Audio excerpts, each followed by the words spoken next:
Congress shall make no law respecting an establishment of religion, or prohibiting the free exercise thereof.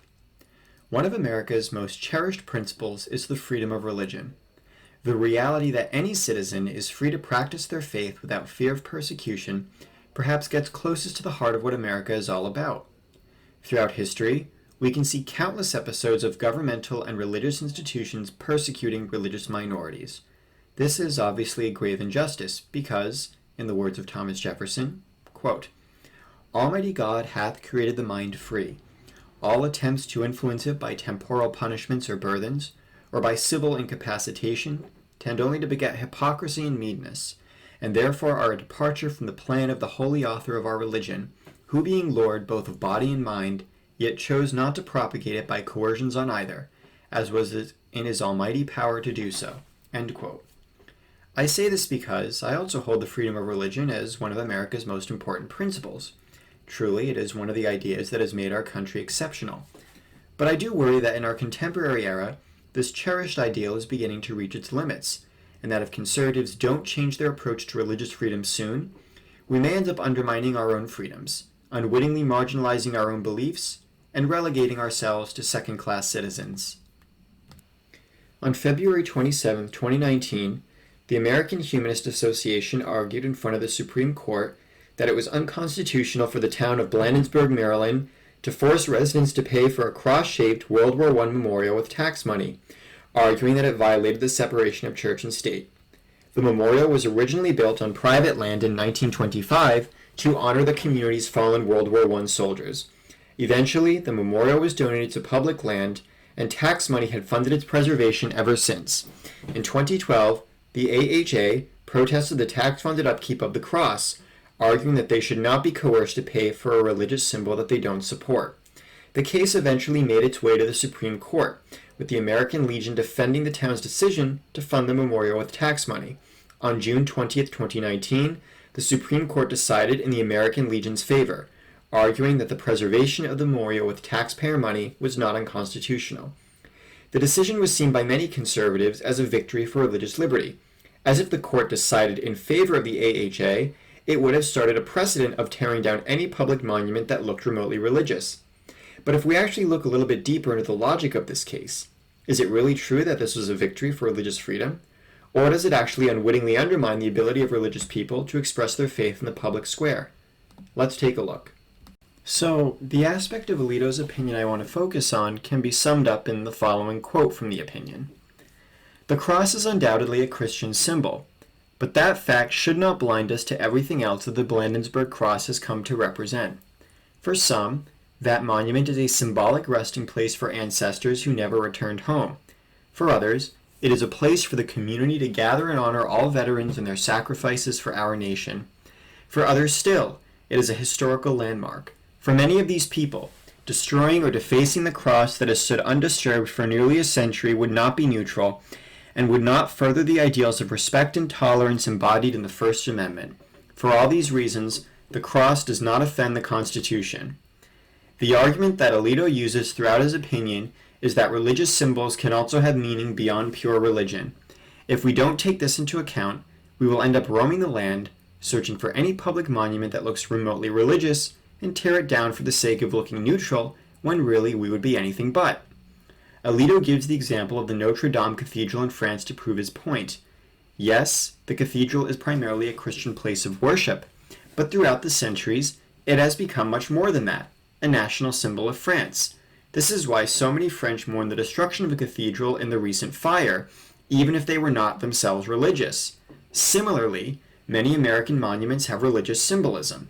Alito brings up the example of Martin Luther King Jr.'s Civil Rights Memorial in Seattle, which has explicit references to the Christian faith. The reason why this symbolism exists on a public monument is not to evangelize, but to represent the importance of MLK's Christian faith to his witness against racism. Similarly, many courthouses in the U.S. have monuments of the Ten Commandments, not to push Judeo-Christian religion on the population, but to recognize our legal system's indebtedness to that religious system. A push to remove or alter these monuments because of religious symbolism completely misses the point as to why they are there in the first place, and it also displays a profound ignorance as to how religion shapes society beyond mere evangelization. This was exactly the logic Alito used for the Bladensburg Cross. The cross was not made to promote Christianity, but to honor the faith of the fallen soldiers of that community, and also because the plain white Latin cross had become such an enduring symbol of World War I. In a way, Alito didn't really address questions of religious liberty. He found a way to sidestep it by saying the real reasons for the monument weren't really religious in the first place, and that's exactly where some of the concerns I have arise. Let's repeat the central contention of Alito's decision. The cross is undoubtedly a Christian symbol, but that fact should not blind us to everything else that the Bladensburg Cross has come to represent. For some, that monument is a symbolic resting place for ancestors who never returned home. For others, it is a place for the community to gather and honor all veterans and their sacrifices for our nation. For others still, it is a historical landmark. For many of these people, destroying or defacing the cross that has stood undisturbed for nearly a century would not be neutral and would not further the ideals of respect and tolerance embodied in the First Amendment. For all these reasons, the cross does not offend the Constitution. A lot of conservatives characterize this decision as some great victory for religious liberty, but was it? Sure. It might have stopped a chain of events that could easily have led to all sorts of public monuments being torn down simply for displaying some sort of religious symbolism, but I think this also leads to a troubling legal logic. Really look at this decision. It's not protecting faith in the public square at all.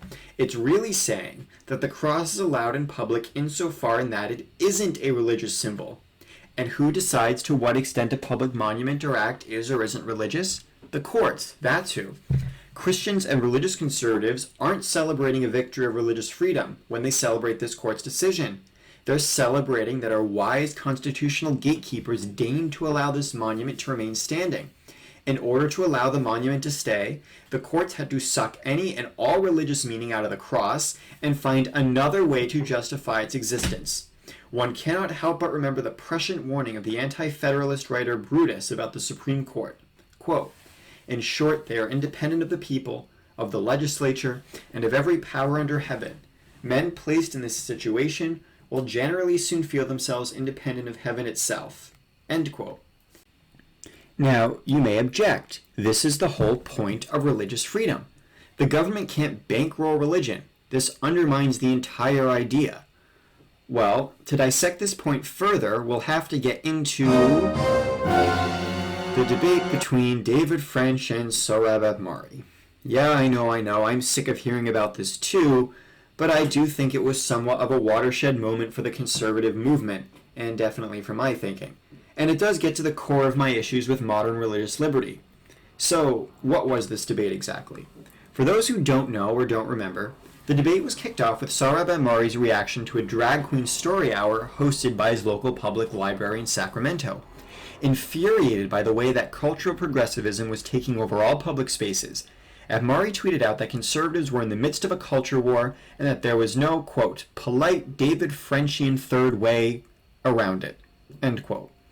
In an essay further explaining his position entitled Against David Frenchism, Ahmari expressed a deep skepticism of the classical liberal politics that modern American conservatives cherish. Instead, Ahmari advocated for a vision of politics as, quote, war and enmity, end quote, and that it wasn't enough to simply ask cultural progressives to leave cultural conservatives alone. Cultural conservatives had to completely defeat cultural progressives and reorder society according to their conception of the common good. Allegedly neutral classical liberalism simply was not enough.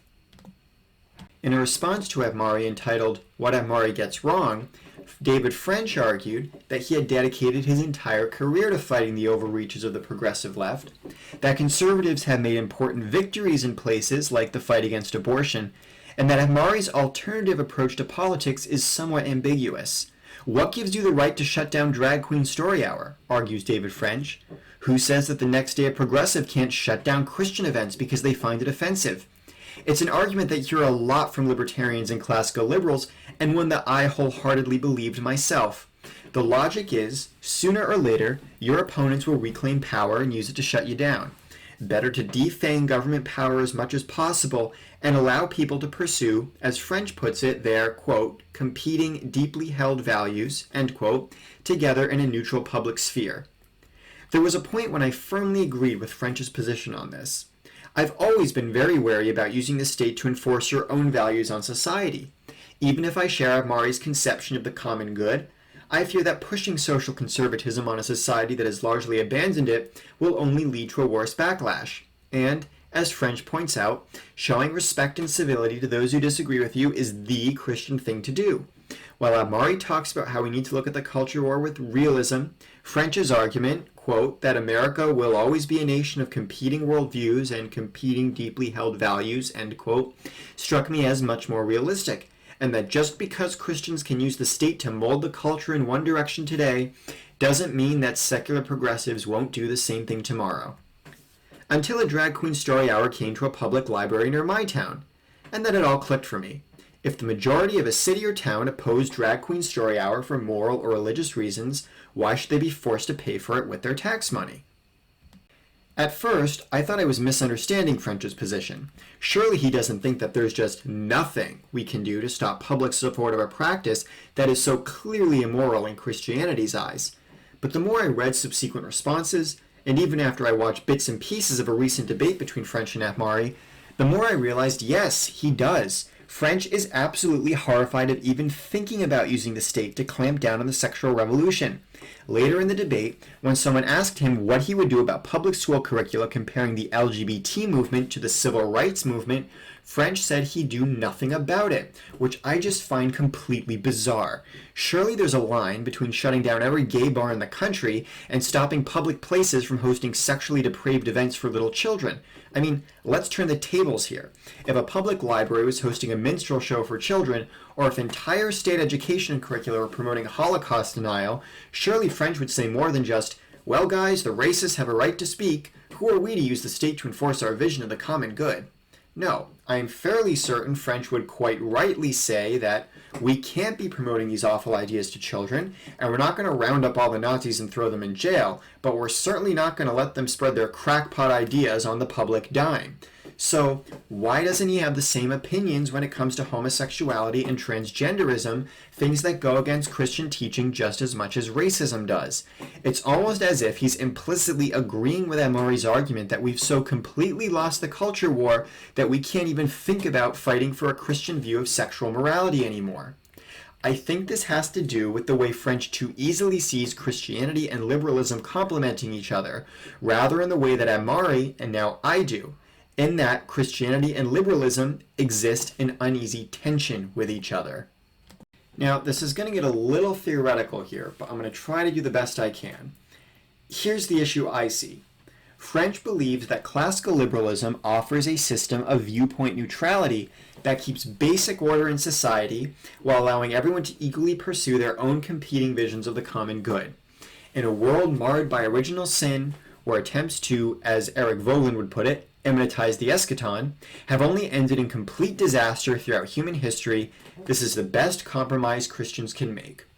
Well, the problem with this is that it assumes there's such a thing as viewpoint neutrality, instead of a recognition that any political system, no matter how neutral or purely rational it pretends to be, ultimately has its own conception of the common good that will give certain viewpoints pride of place while marginalizing others. You see, modern small L liberalism has a particular view of the human person and human liberty that I would argue can be summed up in Justice Anthony Kennedy's notorious statement in the Planned Parenthood v. Casey decision. Quote, "At the heart of liberty is the right to define one's own concept of existence, of meaning, of the universe, and of the mystery of human life." If we work out this bizarre attempt at theology politically, it seems to me to go something like this. I am a free and autonomous individual. The government is created to protect my right to be a free and autonomous individual, and unless I'm hurting someone else, there is nothing you can do to stop me. To a Christian, maybe this sounds like a well enough way to run your political society. The government makes sure that society doesn't devolve into chaos, and does just enough to keep a certain measure of order so that people can pursue virtue as they see fit. As far as state power pursuing a certain vision of collective virtue, forget it. What are you trying to immanentize the eschaton? You can't create the kingdom of heaven on earth. You should understand fallen human nature better than that. Here's the issue. The image of the human person that liberalism creates is simply incompatible with Christian teaching on certain moral questions, while being perfectly compatible and even encouraging of the current progressive opinion. Let's take gay marriage, for instance. In the framework of modern liberalism, what's the issue with gay marriage? Two consenting adults are coming together to live a happy life, expressing their freedom and autonomy. Who are you to tell them that they can't live together? Meanwhile, those intolerant Christians over there refuse to accept that a gay or lesbian couple can live just as happily as a straight couple. How dare you deny homosexuals their freedom and autonomy? Do you see where this leads? The liberal framework perfectly accommodates behavior that Christians regard to be sinful, while squinting suspiciously with disapproval at traditional Christian teaching. Now, people like French would say, well, maybe the political sphere is just not a place Christians should be fighting to preserve traditional marriage. And besides, the beauty of liberalism is that the state can't go after us for believing that marriage is only between a man and a woman. The state can't persecute us for our personal beliefs. Well, that's all well and good. Except you know who else has personal beliefs that the state can't persecute? Richard Spencer. Richard Spencer has freedom of speech. He can start alt-right groups, he can protest, he has the same rights as any other American, but really, what does this matter when the man is a complete social pariah? Now, you may say that Richard Spencer's views are deplorable, and he deserves to be a social pariah, but that's not really getting to the point. Spencer is a pariah because his vision of the white ethno-state goes against the liberal vision of free and autonomous individuals with their rights protected by the state. His views run completely counter to the modern liberal vision, so while the state is obliged to protect his rights based on its own framework, it ultimately marginalizes his politics by treating them as an irrational belief and casting him beyond the pale of acceptable opinion. It's the same with Christians and gay marriage. There is simply no way within a Lockean liberal framework to successfully argue that homosexuality is morally wrong and that gay people don't have a right to live a happy married life together and adopt children.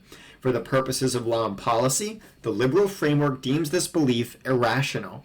Yet you can still have this belief and no one can throw you in jail for it, but in the eyes of the liberal state, there is no moral difference between a Christian who believes that marriage is reserved for a man and a woman and a neo-Nazi who believes that interracial marriage is degenerate. Do we see the problem arising here?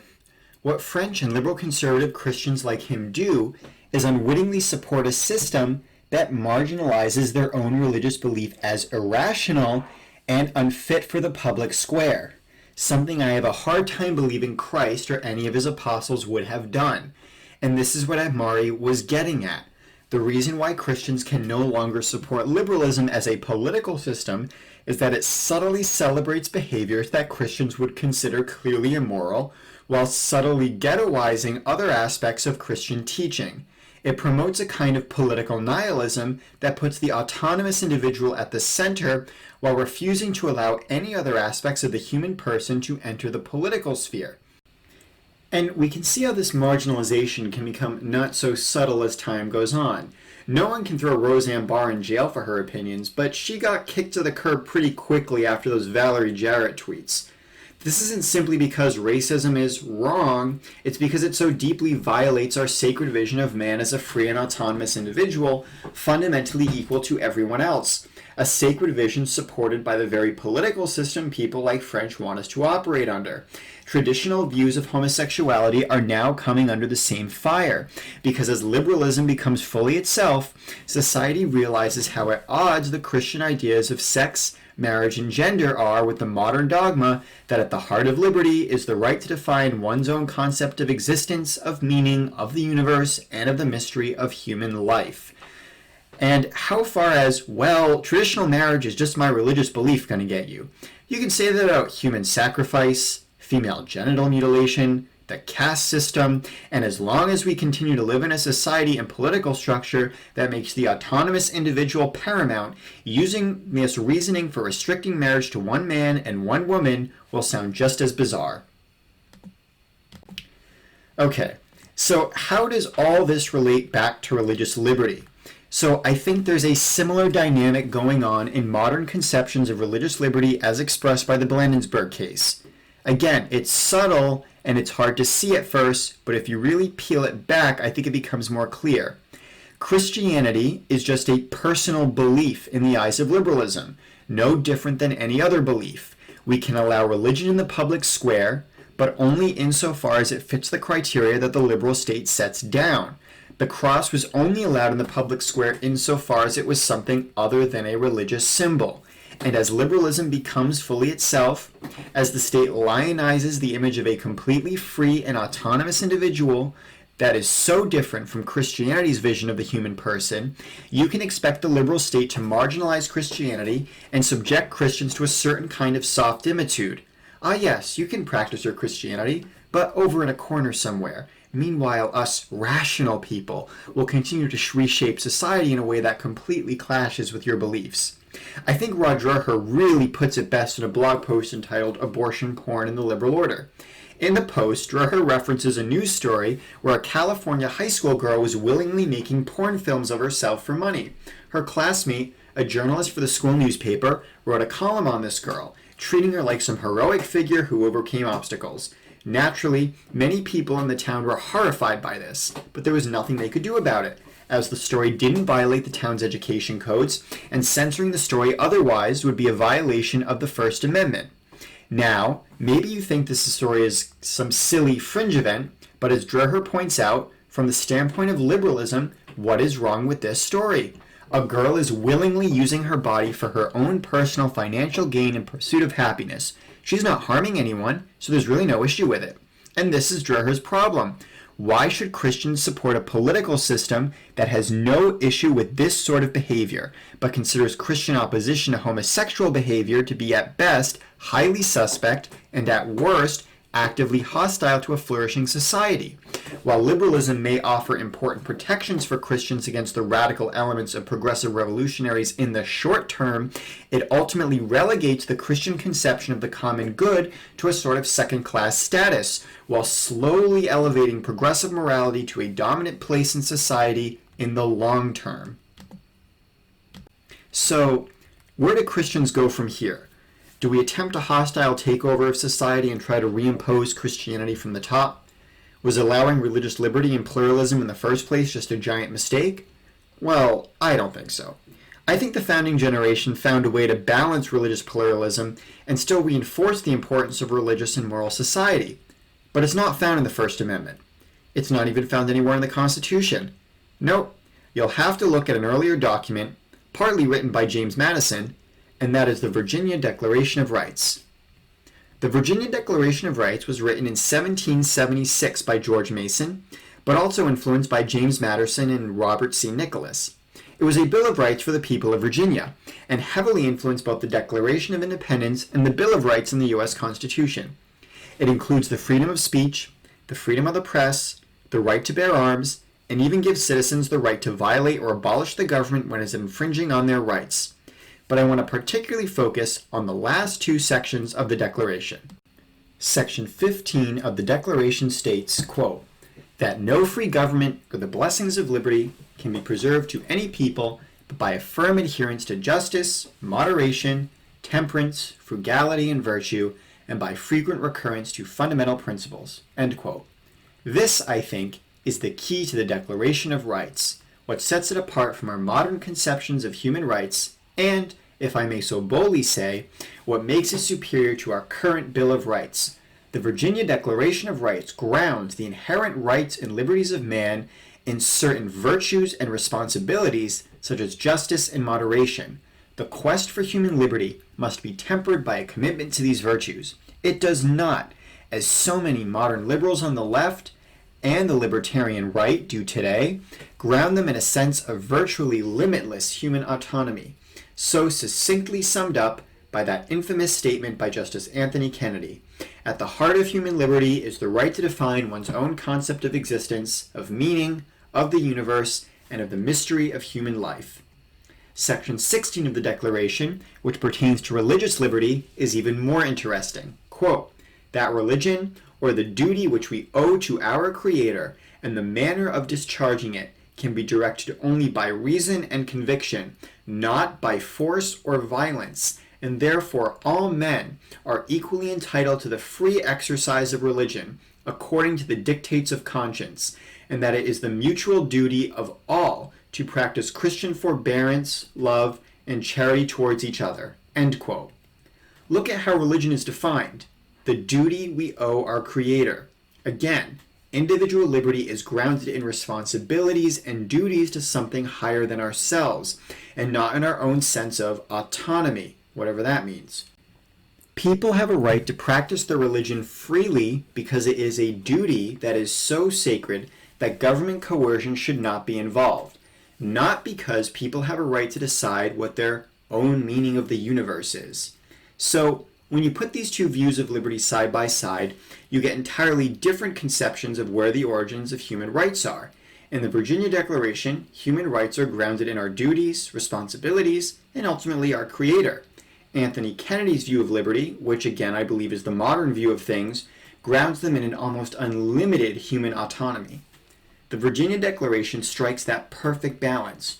It ensures that religion will not be imposed upon anyone by the government, while still reminding people that religion is an important aspect of human life and cannot just be shoved aside in the public sphere. A society that merely privatizes the religious impulse will soon lose the fundamental principles in which a healthy view of human rights needs to be grounded. So, where does the Constitution stand on this? It's hard to tell. The Bill of Rights offers most of the same protections as the Virginia Declaration of Rights does, but doesn't ground them in the same way. It simply enumerates the rights that citizens have. It seems that the founders themselves were split on this issue. More traditionally minded founders, such as Washington, Hamilton, and Adams, constantly reference the fact that liberty without a larger understanding of religion, tradition, and moral order would quickly devolve into tyranny, while figures such as Thomas Jefferson and Thomas Paine seem to have a view a bit closer to Anthony Kennedy's, and that they wanted to ground human liberty in something apart from religion. I think the fact that the Constitution is agnostic in regards to where our rights come from leads to some of the problems we're having now because we've completely lost our understanding of this question. I think our options are beyond either clinging on to a morally thin secular liberalism that slowly undermines the Christian witness in the public square, or rejecting liberalism entirely. I think the real task of those of us on the right have in the ensuing decades is grounding our rights and liberties in something more substantial and transcendent in the same way that the Virginia Declaration of Rights does.